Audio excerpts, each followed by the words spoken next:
Ya hemos dicho que la política es decidir los asuntos que tenemos en común. Vamos a imaginarnos otra situación en la que tenemos que decidir los asuntos que tenemos en común.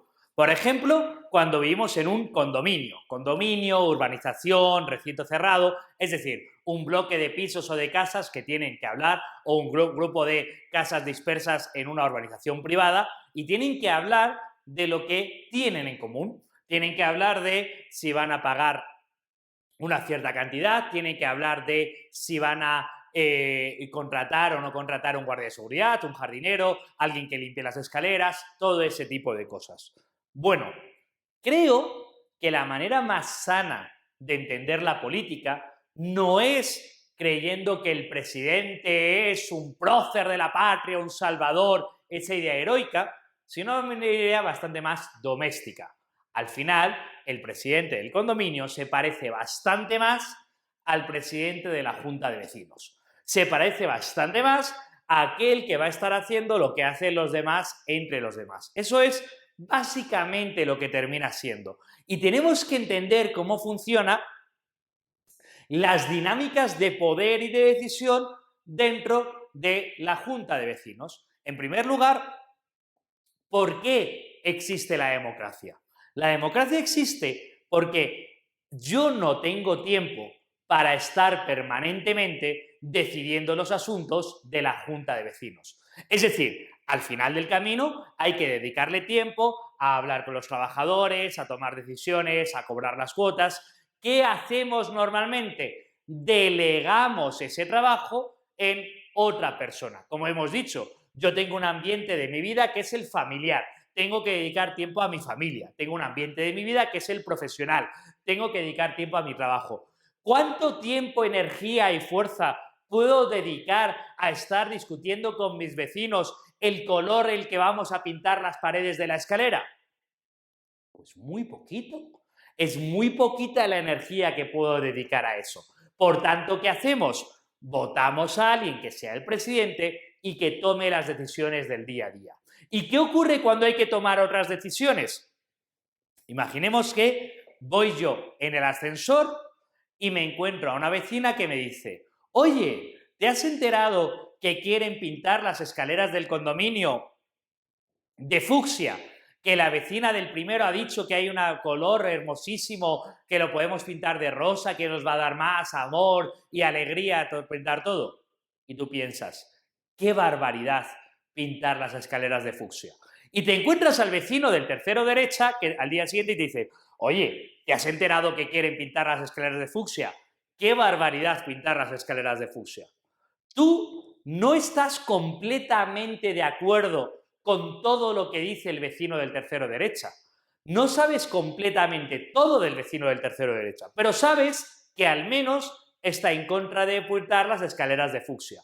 Y sabes que la vecina del primero está a favor de pintar las escaleras de fucsia. Llega el día que convocan la junta de vecinos, la junta del condominio, donde se reúnen todos, y tú no puedes ir.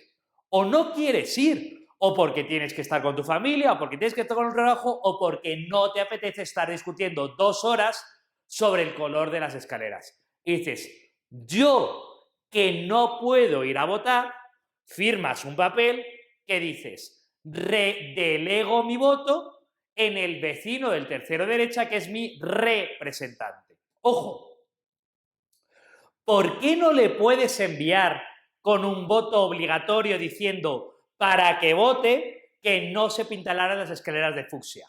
Porque probablemente lo que ocurra es que en ese momento habrá una discusión que gracias a Dios te estás evitando y no vas a estar atento a las tonterías que están diciendo, y uno dirá que habrá que pintar las escaleras de fucsia, otro dirá que habrá que pintarlas de blanco, otro dirá que habrá que pintarlas de verde, y necesariamente tendrán que llegar a un acuerdo, que puede que no sea fucsia o puede que no sea blanco.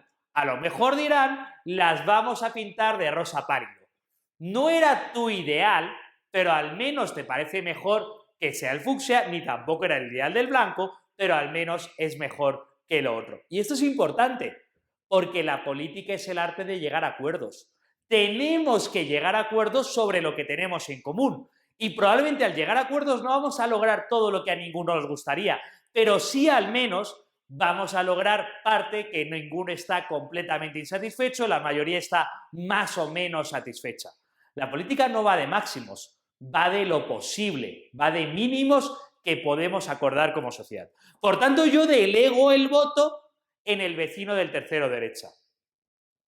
Cuando le delego el voto, esto es, cuando le voto a él para que me represente, no le estoy proclamando un salvador del edificio, no le estoy proclamando que sea la persona más sabia, no, estoy diciendo más o menos los valores morales o más o menos los criterios de lo que está bien o está mal que tiene este señor se asemejan a los que yo tengo. Esto es, prefiere pintar la escalera de blanco que pintarla de rosa, lo que a mí me parece razonable.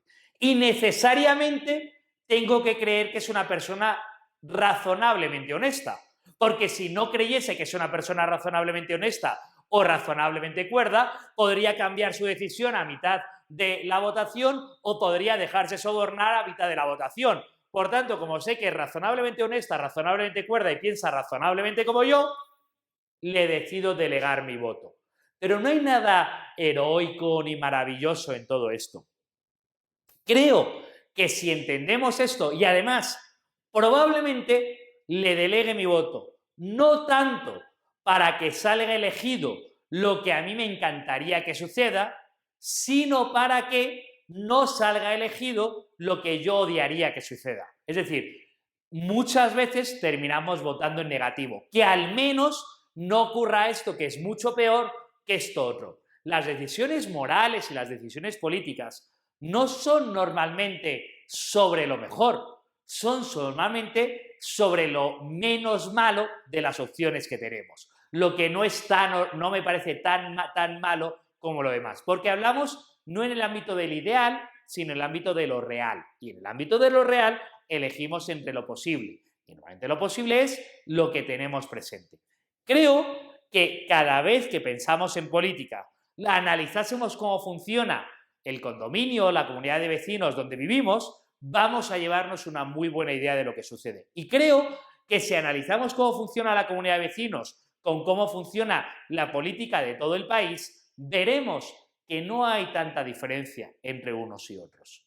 Gracias.